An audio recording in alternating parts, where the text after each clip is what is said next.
Plumbing system in a house is very similar to a tree. Every tree has branches, but every branch connects to the trunk. From the trunk, we all go to the roots. So think of your branch lines in your house as like your lavatory faucet, your kitchen faucet. Anything that has a sink, basically, will be a branch line, as well as tubs and showers. They all somewhere in your house meet up with the trunk or your main stack. And that then leads to the main sewer line for the city. There are two main places where clogs can occur in a home: mainline clogs and branch line clogs. While clogs in a home can be a nuisance, they should absolutely be taken seriously and paid attention to. Very commonly, branch lines get clogged with toothpaste, hair more often than anything else, shaving cream, anything that can kind of gel up and doesn't dissolve very well in water. Homeowners can take care of branch line clogs for the most part. You can get a hold of a BioClean or an enzyme-based cleaner. Those enzymes attack organic material only and do not mess with the integrity of the piping. To use BioClean for drains, sinks, tubs, and showers, you mix it with water and apply when drains will not be used for 6 to 8 hours. You just simply pour it down the drain. At no point should you ever use a liquid plumber or a liquid drain cleaner that uses chemicals to clean either a branch line or a main line.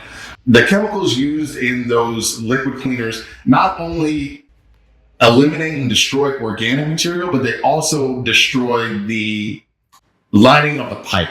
It further breaks that material down, which leaves micro cracks, micro holes, micro fissures in the pipe, which make it, in the long run, a lot more of a headache because other materials can get caught and snagged and cause more clogs in the future.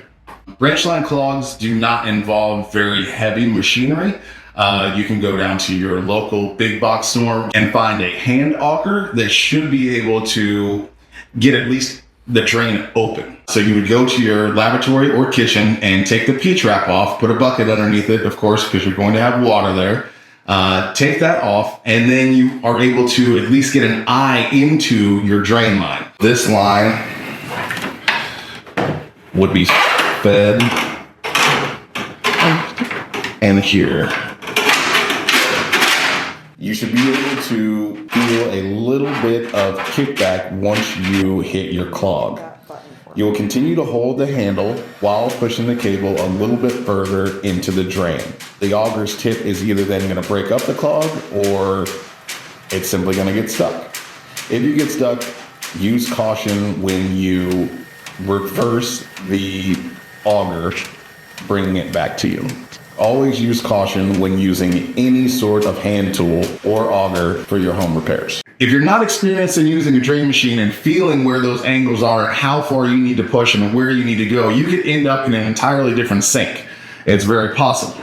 Thus, kinking and binding your line to the point where we have to cut it and a licensed professional will have to come out and remove that section of pipe and replace it with a brand new section. Some branch line clogs can start out as a little nuisance or a small problem, but can eventually exacerbate and get worse.